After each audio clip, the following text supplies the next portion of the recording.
Halo sahabat sejati, jumpa kembali bersama saya Adolf Schreger.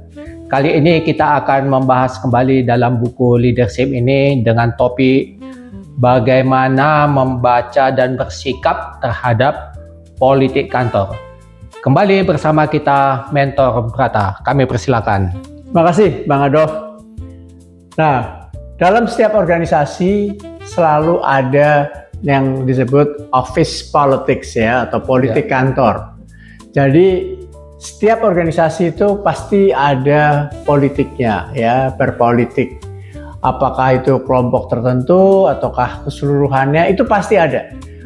Dalam setiap kelompok yang lebih dari 3 orang, walaupun kelompoknya itu kecil, itu pasti ada politik. Ya, politik dimaksud di sini adalah kepentingan. Apakah seseorang atau sekelompok orang.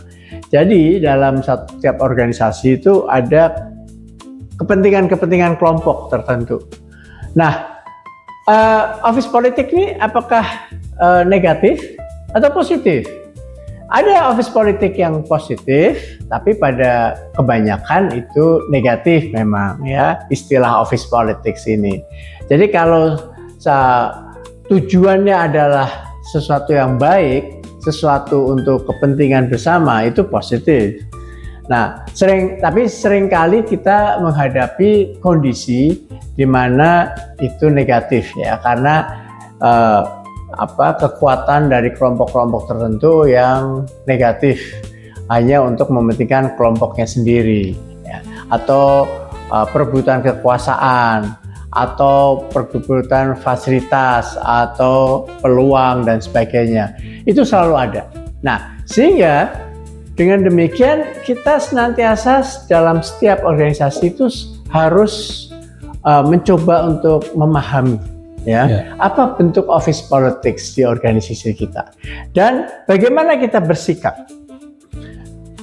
Saat kita kemudian nanti misalkan terjebak pada mengikuti pada kelompok tertentu, ini merupakan hal yang sangat berbahaya. Jadi akan lebih baik bila kita tetap bertindak profesional. Sikap kita tetap profesional, tidak memihak ya, kecuali kelompoknya itu positif. Ya, oke, kita bisa bergabung di situ.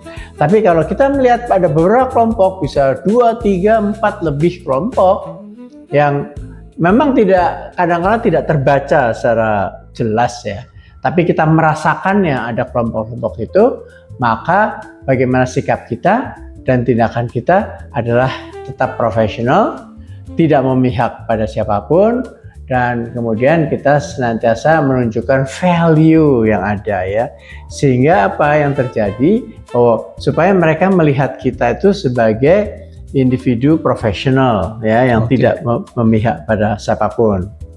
Jadi untuk memahami politik kantor ini boleh dikatakan menjadi salah satu kompetensi yang harus dimiliki oleh seorang leader. Ya, bukan saja oleh seorang leader, tapi oleh semua anggota tim. Iya, semua anggota atau karyawan atau pimpinan, ya khususnya pimpinan ya. Nah, pada dasarnya pimpinan itu jangan kemudian menjadi suatu sponsoring pada kelompok yang memiliki kepentingan yang negatif. Nah, itu udah saya kira yang seyogyanya sebagai pemimpin itu memberikan keteladanan yang baik, kok malah bertindak yang negatif. Nah, itu sangat tidak tepat ya. Nah, tapi kita yang profesional tetap bersikap untuk bertindak lurus ya dan profesional. Oke, baik, terima kasih Mentor Brata. Semoga pembahasan ini juga menjadi inspirasi dan juga sebagai pengalaman buat kita ya untuk mengatasi politik kantor ini. Baiklah sahabat sejati, untuk episode berikutnya kembali kita akan membahas bagaimana bertindak pada lingkungan kerja yang penuh dengan politik kantor. Sebuah pembahasan menarik. Sampai jumpa.